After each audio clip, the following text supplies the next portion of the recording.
Đây này, ở đây xong xóa có một kênh channel YouTube Microsoft Excel.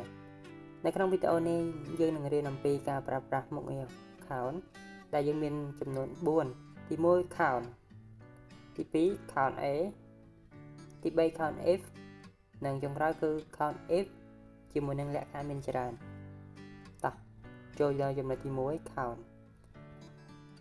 អញ្ចឹងរូបមន្ត count នេះគឺរាប់បានតែតម្លៃលេខអញ្ចឹងខ្ញុំស្លេចលើ column ក្រុមអញ្ចឹងវាមានចំនួន9អញ្ចឹងនៅក្នុងចំណោម9ហ្នឹងនៅពេលដែលខ្ញុំផ្លាស់ប្ដូរ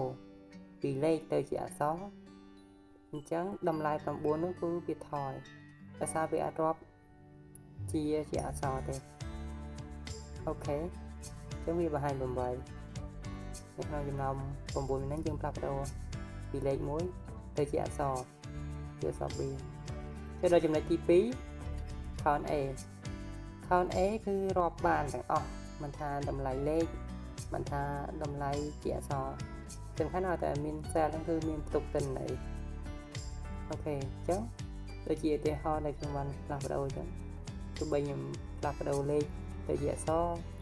ក៏វានៅតែបង្ហាញពីតម្លៃពីទិន្នន័យដែលយើងបានបង្ហាញវាខាងដើមទាំងគឺ9អូខេចូលដល់ count F count F នេះគឺការរាប់មានលក្ខខណ្ឌអញ្ចឹងខ្ញុំ apply ទៅលើក្រុមនឹងដែរប៉ុន្តែខ្ញុំដាក់លក្ខខណ្ឌគឺលក្ខខណ្ឌធំជាង1អញ្ចឹងរាល់ column ក្រុមដែលមានតម្លៃលេខធំជាង1គឺត្រូវបានរាប់ហើយចម្លើយរបស់វាគឺស្មើនឹង5អញ្ចឹងនេះ2នេះមាន1ហើយខាងក្រោមអក្សរ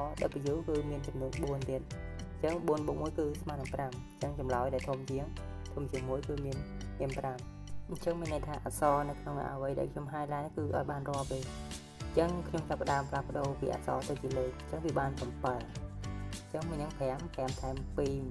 អក្សរហ្នឹងទៅជាលេខហ្នឹងគឺ2ទៀតគឺ7ចូលដល់ចំណុចចុងក្រោយគឺ count ជាមួយនឹងលក្ខខណ្ឌមានច្រើនអញ្ចឹងខ្ញុំផ្អែកលើ column ក្រុមហើយដាក់លក្ខខណ្ឌវាធំជាង1ទើបខ្ញុំយកទៀតគឺខ្ញុំផ្អែកទៅលើបរិយាកាសការងារហើយលក្ខខណ្ឌយកទទួលត្រៃក19យកទើបខ្ញុំយកទៅវារាប់អញ្ចឹងចូលដល់ពីលក្ខខណ្ឌហ្នឹងទើបវាបង្ហាញតម្លៃអញ្ចឹងជាឧទាហរណ៍ចេញមកគឺវាចេញ value អញ្ចឹងវាថាពី error អញ្ចឹង error គឺចូល column បរិយាកាសការងារដោយសារ column បកឲ្យក្រុមហ្នឹងគឺយើងចងរូបមន្តនៅចំណុចទី3វាអត់ error អីទេអញ្ចឹងយើងពិនិត្យមើលអញ្ចឹងដោយសារយើងឈរលើ column F កាលណាយើងផ្លាស់ប្ដូររោចុះក្រោមឡើងលើគឺឈរលើ F ទាំងអស់នៅពេលដែលយើងចងរូបមន្តគឺ F ផង I ផងអញ្ចឹងវាធ្វើឲ្យយើង error អញ្ចឹងគាត់យើងផ្លាស់ប្ដូរកែពីអក្សរ I មកជាអក្សរ F enter ចឹងយើងបានតម្លៃរបស់វាគឺស្មើ1អញ្ចឹងកាលណាវាមានគ្រប់លក្ខខណ្ឌក្រុមធំជាង1ហើយលក្ខខណ្ឌទី2លក្ខខណ្ឌបរិយាកាសការងារអញ្ចឹងវានឹងរាប់អញ្ចឹងដោយសារវា2ហ្នឹងវាគ្រប់លក្ខខណ្ឌអញ្ចឹងវា0តម្លៃគឺស្មើ2ចូលដល់ចំណុចមួយទៀតខ្ញុំចាប់ផ្ដើមកែលក្ខខណ្ឌរបស់បរិយាកាសការងារខ្ញុំបដូរទៅជា B អញ្ចឹង column បរិយាកាសការងារខ្ញុំក៏បដូរដែរខ្ញុំទៅបដូរទៅជាអក្សរ B ដែរចាំមកវា AC គ្នាគេវាខ្លាចទៅជាតម្លៃមួយគឺវារាប់ស្មើនឹង0ហើយដល់ពេលខ្ញុំបដូរទៅជា B ដូចគ្នាអញ្ចឹងទៅគឺវាស្មើនឹង2ហើយនៅពេលដែលខ្ញុំវាយ space ហើយ B គឺវា01នេះ0តម្លៃខាងក្រោមព្រោះខាងលើ B ខាងលើគឺមាន space គឺវាអត់ដូចទេ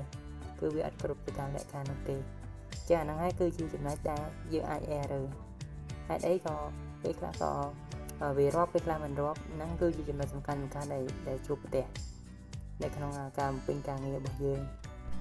បាទអរគុណច្រើនចំពោះការទស្សនាដល់ទីបញ្ចប់